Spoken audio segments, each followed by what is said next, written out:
Amados, nós estamos numa sequência de mensagens que fala sobre aliviar a bagagem. Nós sabemos que viagem é necessário levar um pouquinho de bagagem. Uns levam mais, outros levam menos. Mas tem certos momentos em que nós temos que avaliar o que nós estamos levando na bagagem, nessa viagem, porque tem coisas que não servem, elas nos atrapalham. E aí a nossa inspiração, versículo 28 de Mateus 11, quero ler novamente com você, porque foi Jesus quem disse: venham a mim todos os que estão cansados e sobrecarregados, e eu lhes darei descanso. Repita a palavra: cansado e sobrecarregado. Vai receber descanso quando vem até Jesus. Tem alguém cansado e sobrecarregado aqui? Você vai sair daqui com o descanso da palavra de Deus no seu coração. E nós já falamos, irmãos, que nessa viagem algumas coisas nós temos que nos aliviar. A primeira delas é de aquela fé num Deus pequeno, aquele Deus de carteira, Deus de prateleira, Deus distante, Deus de altar, Deus de porta, Deus de janela, aquilo que você sai e fica em casa, né? E Ele não vai com você. Segunda coisa foi que nós nos aliviando da bagagem do cansaço.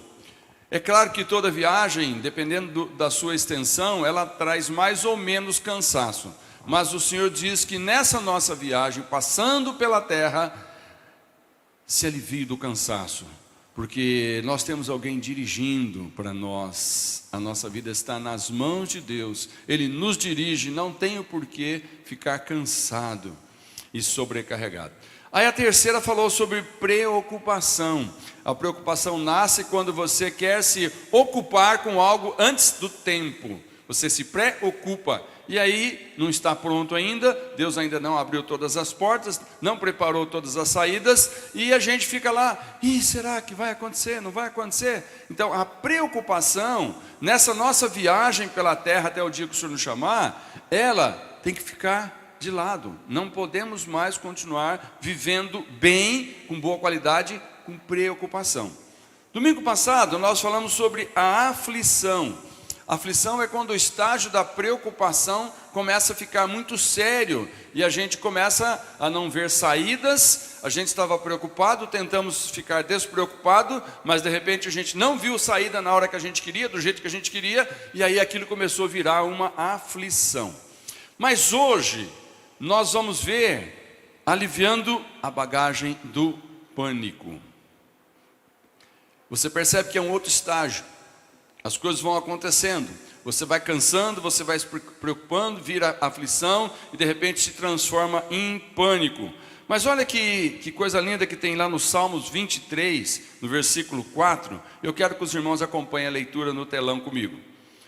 Não temerei mal algum. Você pode repetir esse versículo? Eu não temerei mal algum.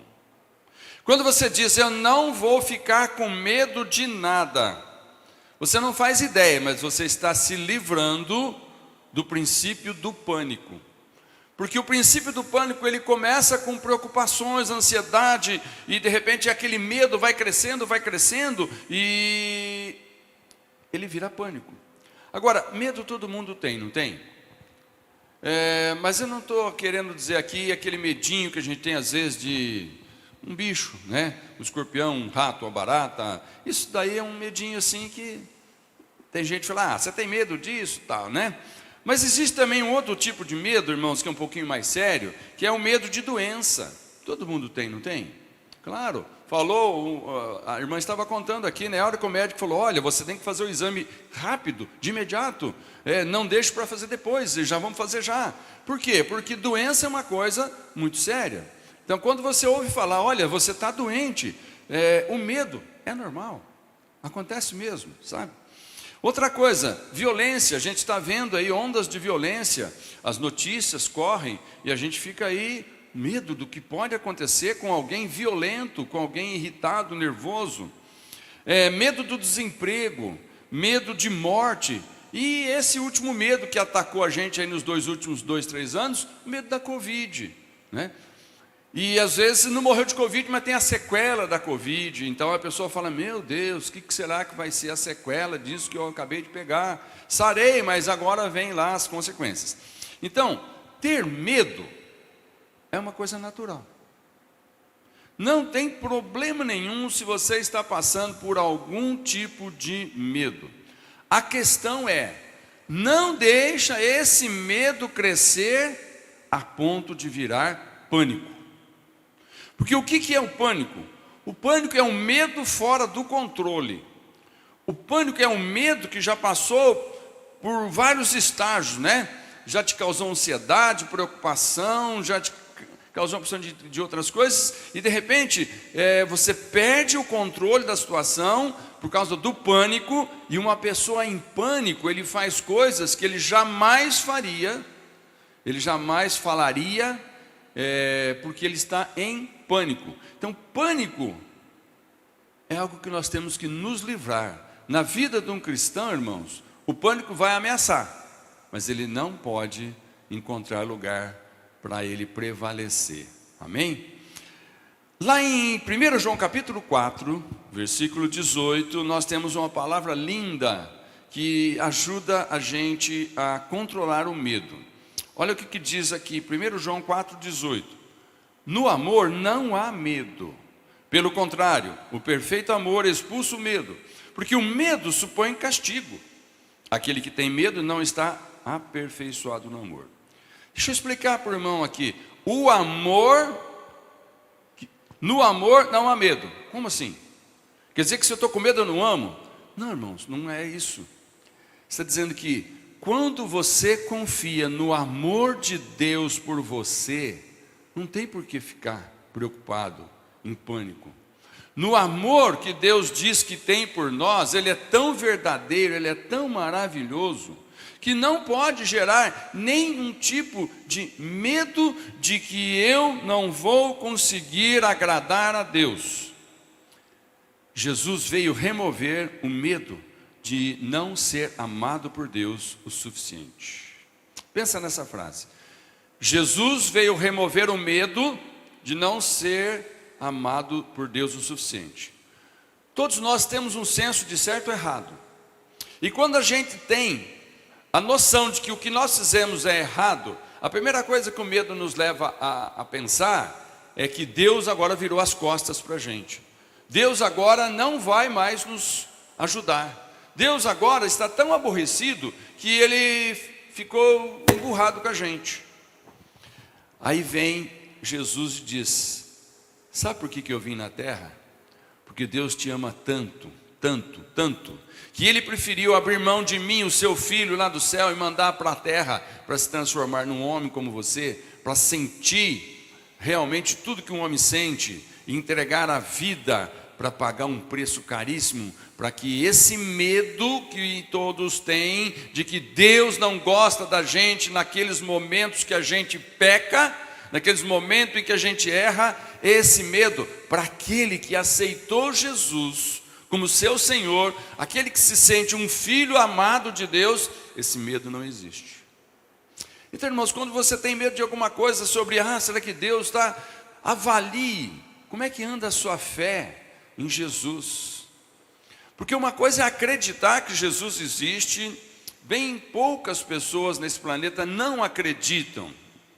Eles sabem, até aqueles de outros países aí, muçulmanos, eles sabem que Jesus nasceu, eles sabem que Jesus existiu, mas eles consideram Jesus uma outra coisa. Mas nós cremos tanto em Jesus que nós o aceitamos como Filho de Deus. Nós o recebemos como um presente de Deus por causa do seu amor por nós. Então, quando nós nos sentimos amados por Deus, não tem o porquê ficar com medo, seja lá do que for, de doença, de desemprego, de greve, de guerra, de bagunça, de anarquia. Não há. Por quê? Você está num lugar bem tumultuado e ali você sente que está todo mundo em perigo, mas você fala assim, Deus está comigo. É como se você sentisse numa redoma de vidro, onde está todo mundo chegando, tentando bater em você, mas os anjos do Senhor estão ao seu redor e nada vai tocar em você. Quando você tem essa sensação de que você é amado por Deus, aonde você estiver, seja lá qual for a doença, a ameaça, o perigo, você fala assim, mas Deus está comigo. Então, no amor que Deus tem por nós, não existe medo. E quando o medo começa a rondar, irmãos, é hora de avaliar como é que anda o nosso amor com Deus. Nós encontramos lá em Provérbios, capítulo 3, versículo 25 e 26, uma linda promessa, feita para aqueles que amam a Deus. Olha o que diz: não terá medo da calamidade repentina, e nem da ruína que atinge os ímpios, pois o Senhor será a sua segurança e o impedirá de cair em armadilha. Fala assim, eu não tenho medo de calamidade. Mas fala sério, irmão, eu não tenho medo de calamidade repentina que vem, trazendo ruína. Não, por quê? Porque o Senhor é a minha segurança. Provérbios, irmão, Provérbios, Salomão falando isso. Por que ele fala isso? Porque ele foi um rei, ele foi um homem que foi amado e foi odiado.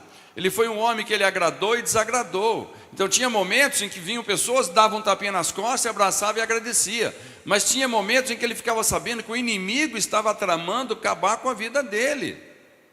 E ele disse assim, não, eu não preciso temer calamidade, porque o Senhor será a minha segurança. Coisa linda, irmãos, não precisa entrar em pânico, o Senhor está com você.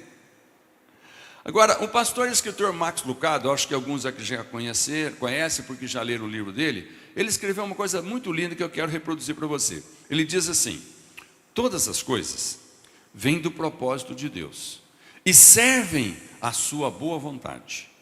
Quando o mundo parece fora de controle, ele não está. Quando os senhores da guerra parecem estar no comando, eles não estão. Quando catástrofes ecológicas dominam o dia, não deixem que elas o dominem. O nosso Pai diagnosticou a dor do mundo e escreveu um livro sobre o seu tratamento. Podemos confiar nele. Tudo vai dar certo no fim. Se ainda não deu certo, ainda não chegou o fim. Olha para o meu e fala assim, no fim, tudo vai dar certo. Ah, mas quando? Não importa quando, é no fim. Nós às vezes queremos que a coisa já comece dando certo. Vai vir um ano novo aí, a gente vai querer que o ano já comece dando certo. Aí acontece alguma coisinha no ano novo aí, esse ano já vai ser uma catástrofe. Não, calma. A promessa para você sempre vai melhorar. Amém? Não deixa que a influência que o ímpio exerce sobre nós, porque ele não tem essa esperança. O ímpio, irmãos, confia, como diz a Bíblia, em seus carros e cavalos, nas suas armas, nas suas militâncias, nas suas milícias, nos seus conchavos. E nos dias de hoje, irmãos, o mundo acredita nos seus tanques de guerra, nos seus mísseis, nos seus aviões, nas suas bombas atômicas. E aí um país respeita o outro, não porque ele admira, mas porque ele tem medo do outro. Mas, irmãos, o Filho de Deus não entra em pânico, porque ele sabe que Deus está no controle de tudo. E quando ainda não aconteceu, não chegou o momento. No momento certo, Deus aperta o botão e a coisa acontece. Nós precisamos cultivar a mesma fé que o salmista tinha lá em Salmo 118, verso 6. Olha que lindo. O Senhor está comigo e eu não temerei. O que me pode fazer os homens? Pensa nisso, o Senhor está com você.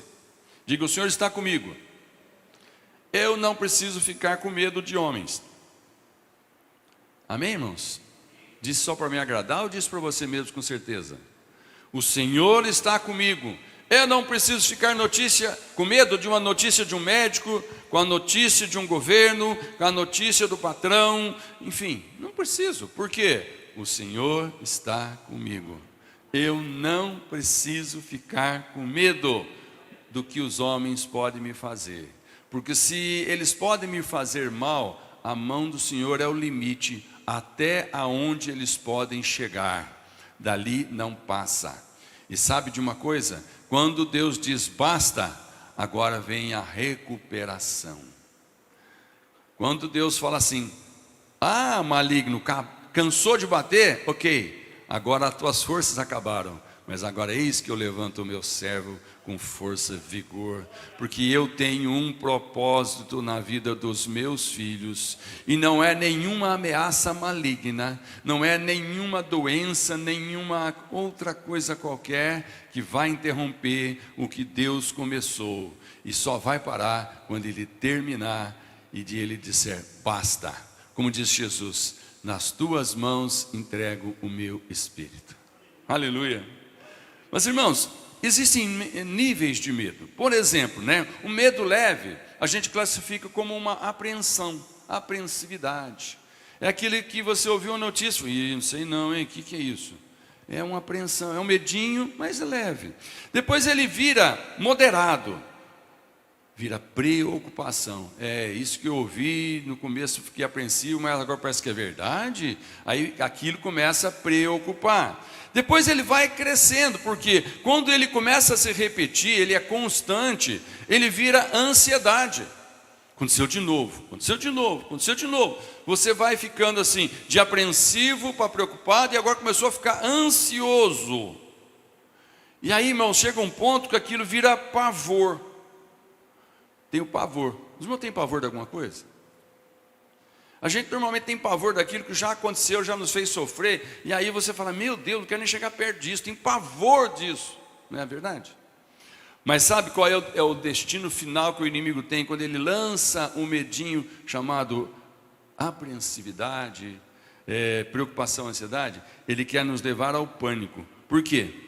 O pânico, irmãos, é o descontrole total. A gente sai do sério, a gente entra no modo turbulência, no modo, sabe, que a gente às vezes depois tem que falar, perdoa aí, mas eu perdi a cabeça. Então, o pânico nos faz perder a cabeça, descontrola, né? Então, percebe que nós estamos vivendo aí dias que o inimigo quer que a gente entre em pânico. Você abre o jornal, você vê aí as mídias sociais, você vê aí, toda a mídia de comunicação, e você a cada dia, se você começa a se alimentar muito com aquilo, você começa a entrar em situação de medo e cuidado para que isso não vire pânico. Porque quando virar pânico, todo mundo se lasca, sobra para todo mundo. Agora, de modo geral, existem dois tipos de medo. Um medo é o medo normal. Deus colocou em nós um medo normal para nos ajudar na sobrevivência.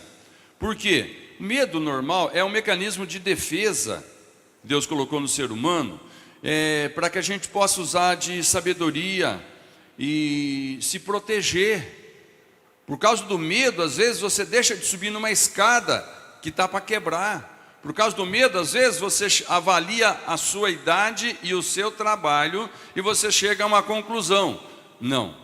Com essa condição física hoje, eu não posso mais subir nesse prédio. Aleluia! Aleluia. Então, esse medo, aí, outro dia eu cheguei no irmão e falei, pastor, acho que não vou mais trepar nessas escadas altas não, Eu já cheguei num ponto aí, eu falei, esse medo é saudável. Esse é o medo de Deus, para manter a nossa vida. Porque o diabo às vezes que fala, que é isso, rapaz, quando você era jovem você fez tanto isso. Então, mas agora não. Está com medo? Agora estou. Esse medo é sobrevivência. Se você tem medo de alguma coisa, irmãos, é natural, fica tranquilo, sabe? Esse tipo de medo de prudência é natural. Agora, o medo anormal.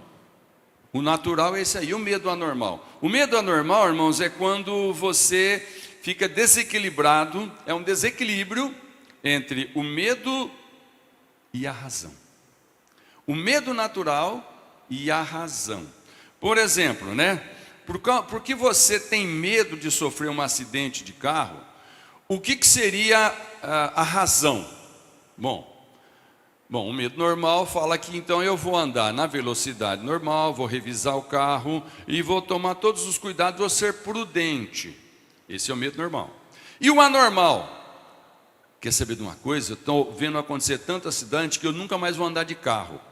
eu nunca mais vou andar de avião, eu nunca mais vou andar de navio, enfim. Esse medo anormal, ele é com fundamento no medo normal, só que você perdeu o controle dele. Ele começou a virar uma paranoia na sua vida.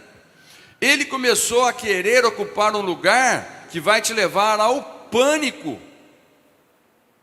Então, os irmãos estão entendendo?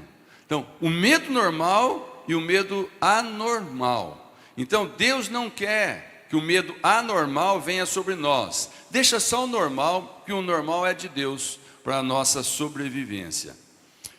Agora, olha para o irmão e fala assim: o seu pânico não resolve o problema, mas cria problema. O seu pânico não resolve o problema, mas pode criar problema. Por quê? Porque o pânico é o descontrole. Mas olha que interessante.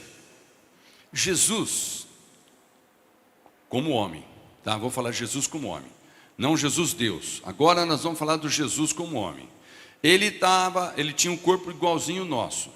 E ele veio para a terra com uma missão. A missão dele não foi compreendida pelos homens, então ele começou a passar por todo tipo de sofrimento, de perseguição, até chegar à morte, porque estava no projeto de Deus. Jesus nasceu para morrer e cumprir um projeto de Deus. Então não tinha como evitar, ok? Mas antes de acontecer a morte final, os irmãos se lembram que Jesus foi lá para o Getsêmani, orar e falar com o Pai. Por quê? Ele percebeu, estava chegando a hora. Ô irmãos, se a gente soubesse o dia que ia morrer, você não ia ficar preocupado? Você não ia ficar ansioso? Você não ia ficar cheio de medo? Claro. E Jesus sabia, pelas evidências do que estava acontecendo, o Pai falando com ele: olha, as fases são essa, você vai entrar na cidade, montar no jumentinho, vão gritar hosana ao que vem em nome do Senhor, mas no final de semana vão te matar. Então ele já sabia, tinha profecia sobre isso. Mas aí, de repente, Jesus está aí orando no jardim, e aconteceu com ele um fenômeno muito raríssimo, chamado hematidrose. Já viu essa palavra? É um fenômeno raríssimo. O que é isso, hematidrose? É um fenômeno raríssimo causado por emoções intensas, que liberam substâncias químicas que rompem os vasos capilares das glândulas sudoríparas. Ou seja, quando isso ocorre, o rosto começa a ser marcado por sangue correndo. Alguém aqui já sofreu tanto que na hora que você foi enxugar o suor era sangue? Você não teve hematidrose, mas Jesus teve. A Bíblia conta, faz questão de mostrar.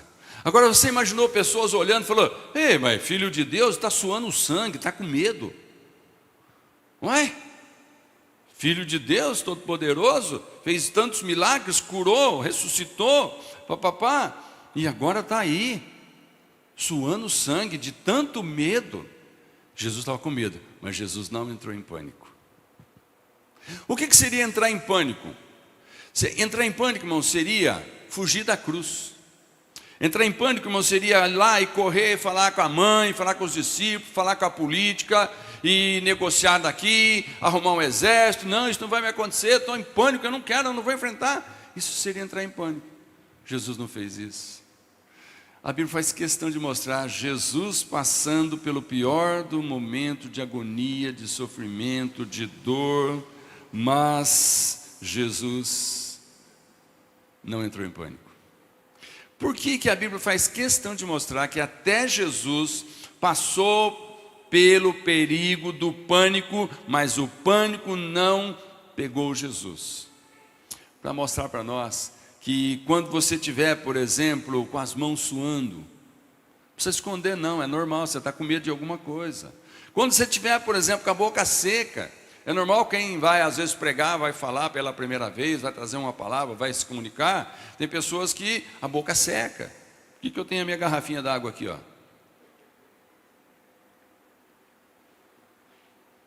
E náuseas. Tem gente que quando você fala: domingo que vem você vai pregar, tudo bem? Começa a dar náusea? Não, em nome de Jesus, não vai dar náusea não, né? Agora, o que você tem que fazer? procura ajuda. Mas esse procurar ajuda, irmãos, para deixar a bagagem do pânico, tem que ser a ajuda certa. Por exemplo, tem gente que procura ajuda no bar. Ai, meu Deus do céu, eu vou passar lá no bar, vou tomar um golinho de ajuda. Esse golinho de ajuda não ajuda. Tem gente que vai para a erva, vai para a maconha, vai para o crack, vai para a cocaína, vai para outros, coisas desse tipo. Por quê? Ele está buscando ajuda, mas isso não ajuda. Tem gente que vai atrás de um conselheiro, mas ele não avalia que tipo de conselheiro é. Ele acha que qualquer pessoa pode aconselhar. Outros vão ler livros de autoajuda. Nada contra, é muito bom. Mas quem diz que aquilo que você lê no livro, você tem forças para aplicar na sua vida? O livro está te dando uma receita, uma forma, mas cadê a força para você encarar e fazer o que você está aprendendo naquela literatura que é muito boa? E outros vão para o isolamento. Então aí fica difícil porque você nem encontra a pessoa para ajudar. Ele se isola. Mas sabe qual é o melhor lugar para ir? Fala para o irmão, vai para o Pai. Vai para o seu Pai. Vai para o seu Pai. A melhor ajuda que nós podemos ter. Olha, Davi, uns 1000 anos antes de Jesus, irmãos, ele já tinha esse hábito de quando ele se sentia ameaçado, com medo, para não entrar em pânico, ele corria também para o Pai. Ele disse assim, olha, eu não temerei mal algum, porque tu estás comigo. Eu não preciso temer, porque Deus está comigo. Fala isso para você mesmo. Eu não preciso temer, porque Deus está comigo. Amém? No amor de Deus que você sente por você, não existe medo, porque Deus te ama de verdade. Agora, o escritor de Hebreus, no capítulo 12, verso 1 e 2, tem esses 2 versículos, eles vão nos ensinar 3 princípios aqui que eu vou dizer para você, que podem nos ajudar demais a deixar a bagagem do pânico que nos ameaça. Vamos ler juntos Hebreus capítulo 12, versículo 1 e 2, que vai projetar.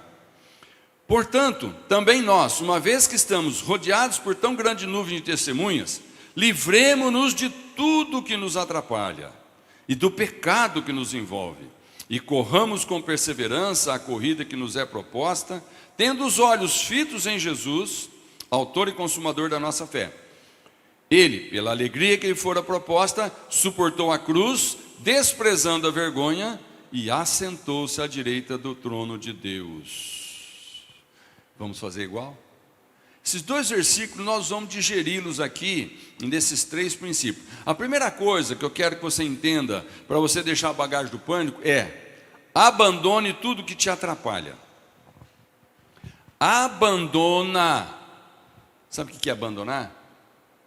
Abandonar é se distanciar. Não quero mais isso. Fica para lá. Sai de perto, não toca mais, não usa mais, não confia mais, não conta mais com aquilo. Abandona. Fala para o irmão, abandona tudo que te atrapalha.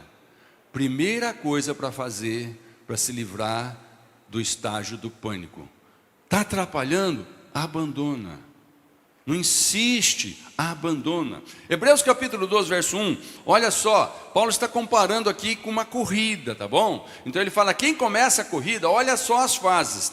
Ele diz aqui, ó, livremo-nos, verso 1a, de tudo que nos atrapalha e do pecado que nos envolve. Interessante que muitas vezes a gente quer se livrar só do pecado. Aí a gente analisa, não, mas isso que eu estou fazendo não é pecado, então eu vou continuar fazendo. Irmãos, o pecado é algo que a gente tem noção e sabe que realmente tem que abandonar. Mas tem coisas que não são pecado, estão na nossa vida, na nossa prática, não vão nos levar a lugar nenhum, a não ser vão nos atrapalhar se continuar fazendo. Então aqui Paulo começa dizendo, o escritor de Hebreus começa dizendo, olha, se você entrou numa corrida, tem certas coisas que você vai ter que abandonar. Agora, Jesus passou pela dor da cruz, e ele suportou tudo, sem carregar a bagagem do pânico. Por que ele fez isso? Porque ele não carregava o que não tinha propósito. Irmãos, não tinha propósito Jesus entrar em pânico. A cruz estava no propósito. Jesus carregou a cruz, mas ele não carregou o pânico. Você não olhou para o rosto de Jesus e viu um homem em pânico, um homem descontrolado, um homem jogando, batendo, fazendo, fugindo, correndo, alguém tendo que segurar, segura, pá.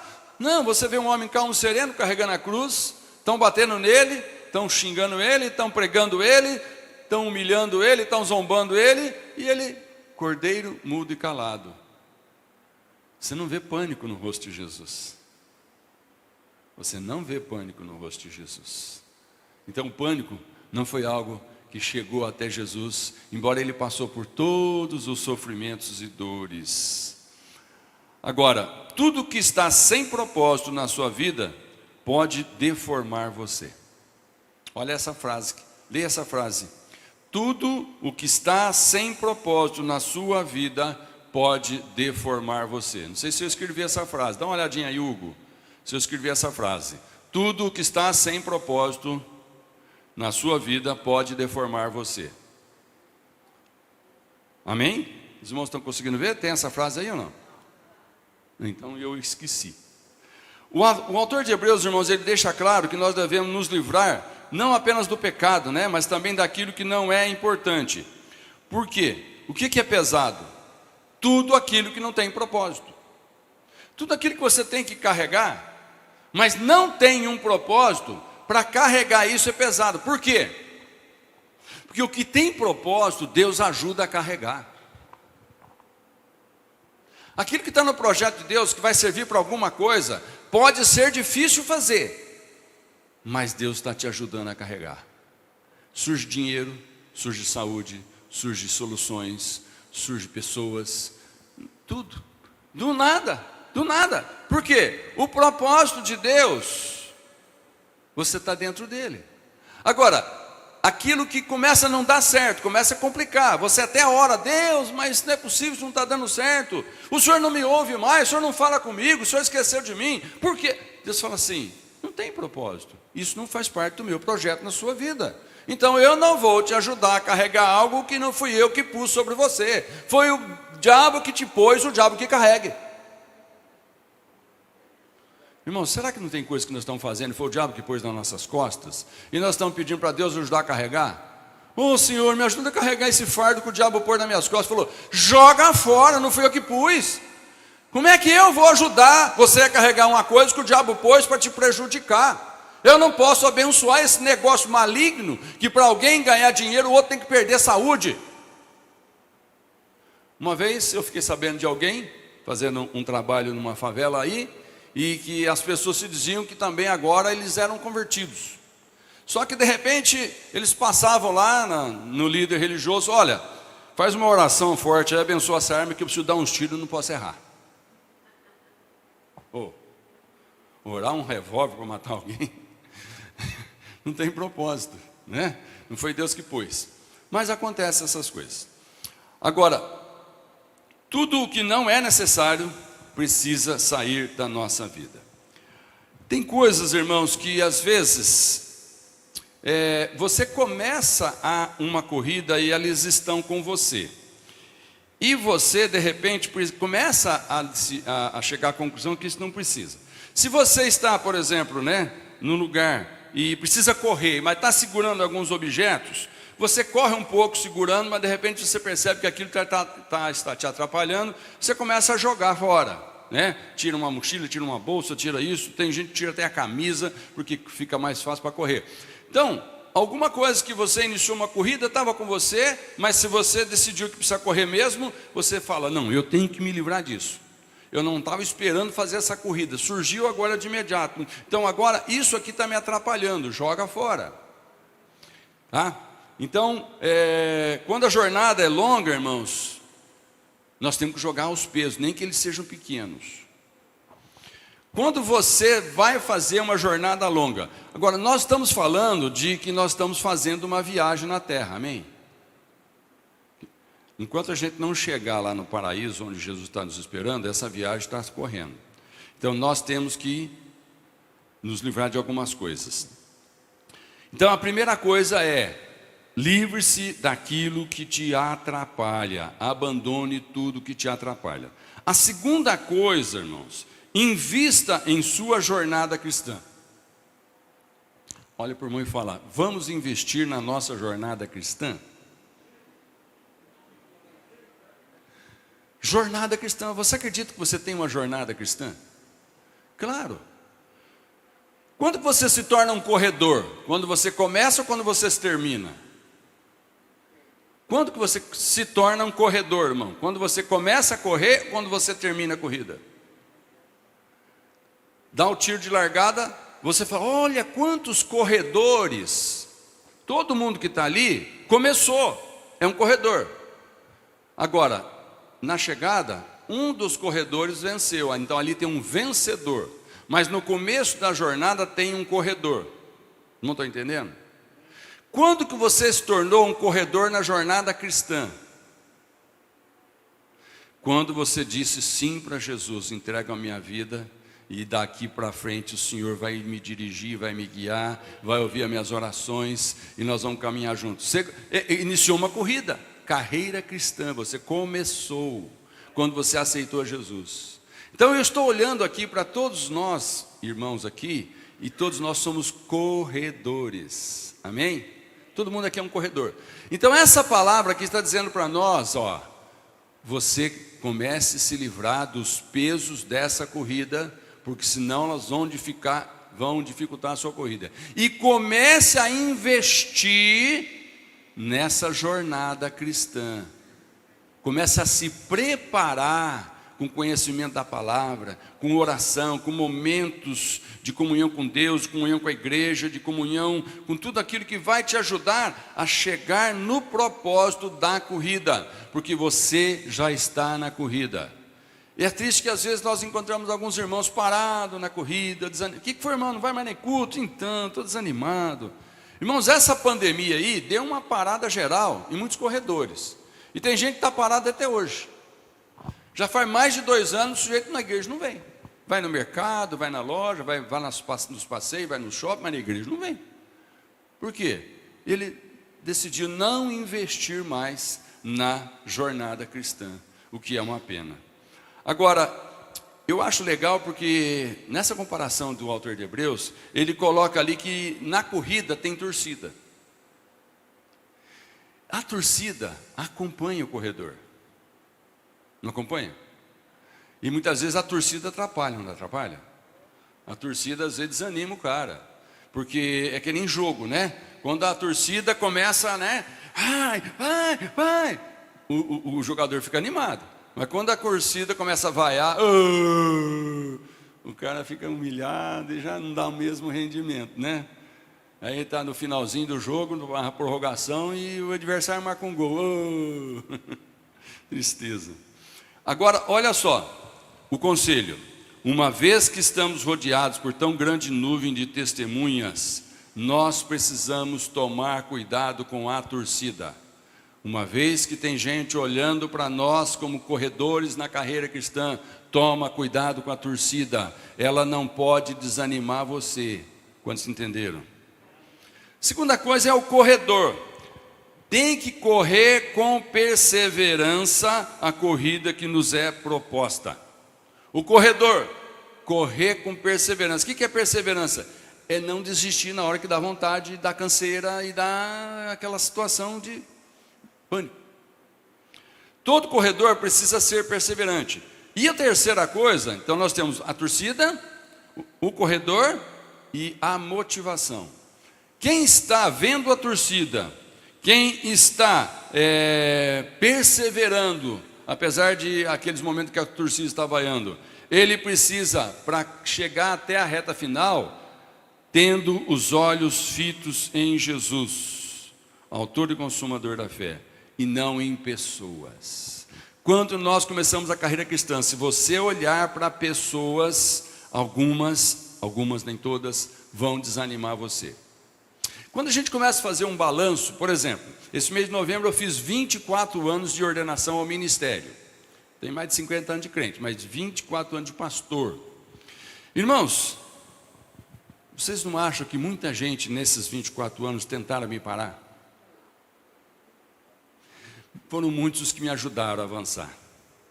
Mas teve também muitos que não tentaram me parar. E uma das coisas daqueles que tentam nos parar é quando você investe a sua vida, o seu tempo, a sua oração, tudo o que você sabe, tudo o seu conhecimento em cima de uma pessoa, ela até fica feliz por um tempo, depois ela some. Aí você tem notícia de que ela voltou para o mundo, de que ela fez que nem o cachorro que voltou ao vômito. E aí você vê ela muitas vezes pior. Aí o diabo vem falar assim: você perdeu tempo, você perdeu vida. Eu falei: eu não perdi nada. E eu estava com os olhos fixos em Jesus. Jesus me pôs nessa corrida, me deu um alvo, eu estou nele. Se a torcida me acompanhar, vem comigo. Se a torcida me desanimar, fica para trás. Eu estou com os olhos fixos em Jesus. Sabe, irmãos, o que eu mais quero é aquele dia que eu chegar no céu e eu ouvir: servo bom e fiel, sobre o pouco foste fiel, sobre o muito eu vou te colocar. Irmãos, outro dia eu estava olhando junto com a pastora Marli, pessoas que nós começamos a caminhar junto, que hoje estão muito lá na frente. E aí o diabo fala: tá vendo? Vocês começaram junto, aí você está para trás, olha onde ele chegou. Eu falei: bom, eu estou correndo o que Deus mandou. Com a força que Ele me deu, com o projeto que Ele me deu, com as ovelhas que Ele me deu, com a cidade que Ele me deu, com as condições de conhecimento e saúde que Ele me deu. Então é isso que eu vou prestar conta, aquilo que Deus me deu. Irmão, se preocupe de desenvolver o talento que Deus te deu, de correr a corrida que Deus pôs você, tá? Não queira correr numa corrida que não é da sua categoria, porque não tem o combustível suficiente, não tem a mecânica do carro suficiente, né? O sujeito entra com um carro na Fórmula 1 que não está preparado, então ele vai só participar, é só um participante, mas não vai ter chance de ganhar. Então, corra essa corrida com aquilo que Deus te deu. Tiago, capítulo 1, verso 7 e 8 diz o seguinte: não pensem tal homem que receberá coisa alguma do Senhor, é alguém que tem mente dividida e é instável em tudo que faz. De quem que ele está falando? Daquele que cansou, porque na hora que ele foi fazer, ele dividiu a mente em isso e aquilo, e foi fazer tudo, vou abraçar tudo. Então a mente dividida, uma hora ele fazia uma coisa, outra hora ele fazia outra, no fim ele percebeu que não dava para fazer tudo, ele cansou, porque a mente estava dividida. Então não tem sucesso. Aquele que chama é o mesmo que te sustenta. Eu quero que você fale isso para você. Se Deus me chamou, Ele vai me sustentar. Amém? E é interessante que quando você olha para o capítulo 11 de Hebreus, você vai encontrar esse capítulo falando sobre os heróis da fé. Mas quando você olha para o capítulo 12, você vai ver um convite para você também ser um herói na fé. Aleluia. Então o convite mostra o que tem um herói da fé, o outro diz: você também pode ser igual. Quando diz amém? E o terceiro e último ponto para encerrar: para você deixar a bagagem do pânico, foque em Jesus e não nas pessoas. Foco. O que é foco? Foco é de tudo aquilo você escolhe um foco. Por exemplo, essa câmera está aqui, ela está focada em mim. A irmã que está operando a câmera pode mudar para qualquer posição. De acordo com a posição, a distância que ela virar, a câmera vai focar no que ela mostrar. Foco em Jesus. Aonde você tem virado a câmera da sua atenção todos os dias? Foco em Jesus. Se você colocar o foco na política, tem decepção. Foco na economia, tem decepção. Foco na sua empresa, um dia tem decepção. Foco em ter uma boa saúde, um dia tem decepção. Foco em Jesus, não tem decepção. Porque o nosso destino final é encontrar com Ele. Então quando você foca em Jesus, um dia você chega lá. Quando você foca em qualquer outra coisa, nada garante que você vai chegar onde você focou. Mas no alvo que é Jesus, tudo que você fizer, tudo que você falar, tudo que você quiser ter, que seja para a glória de Deus. Você diz amém?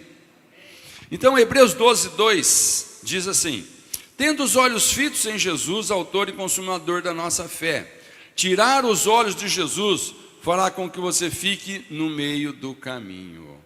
tirar o foco de Jesus, você sai da rota. Olha, o que aconteceu com Pedro, irmãos, naquele momento em que Pedro viu que tinha um fantasma e de repente alguém falou, não é fantasma, é Jesus. Pedro falou, se for Jesus, que ele também me chame e eu vou encontrar com ele. E ele estava no barco e Jesus estava andando sobre as águas. Então Jesus falou assim, venha. E quando Pedro olhou bem para Jesus, ele nem pensou no que estava fazendo, Jesus falou, venha. Ele falou, vou. Pisou na água e foi andando, e deu mais um passo, deu mais outro passo, de repente bateu aquele vento, aquela brisa, ele olhou para baixo e falou, mas aqui não tem terra, aqui não tem tábua da canoa, opa, pum, afundou. Ele tirou o foco de Jesus. Enquanto ele estava olhando em Jesus, ele estava caminhando para Jesus. Mas aí o Senhor foi lá e pegou ele pela mão. Ele perdeu o foco, mas não perdeu a vida. Quantos momentos da nossa vida a gente perde o foco, mas o Senhor nos ama tanto que Ele nos restaura. Glória a Deus por isso. Aleluia. Então, irmãos, não lute para vencer, lute porque você já venceu. Queria os irmãos que tocam vêm aqui comigo. Não lute para vencer, mas lute porque você já venceu. Fala para o irmão, está tudo resolvido. Quando você está diante de um desafio, como é que fica o seu coração? Desafio. Pensa num desafio que você tem pela frente. Pensa, irmão. Alguma coisa que é bem difícil. E você quer que aconteça, mas é um desafio para acontecer. Vai ter que fazer muita coisa, vai ter que contar com muita ajuda. Pensa nesse desafio. Como é que fica o seu coração? Em paz ou em pânico? Em paz ou em pânico? Tem gente que está orando pela conversão de um filho, de um marido ou de uma esposa ou de outra familiar, e já faz muito tempo, e ele só vê a situação, o cara ficando mais distante, indo mais para o vício, indo mais para as drogas, indo mais longe da família. E aí, como é que fica o coração dessa pessoa? Foco em Jesus. Qual é a sua primeira reação quando você percebe que ficou fora de controle? Você fica fora de controle, irmão? Claro que fica. Qual é a sua primeira reação? Olha essa frase: o seu esforço não deve ser para realizar ou conquistar, mas para permanecer em Deus. O seu esforço não é para realizar nada, não é para realizar, não é para conquistar. O seu esforço é para permanecer. Gostaria que os irmãos ficassem de pé, por favor.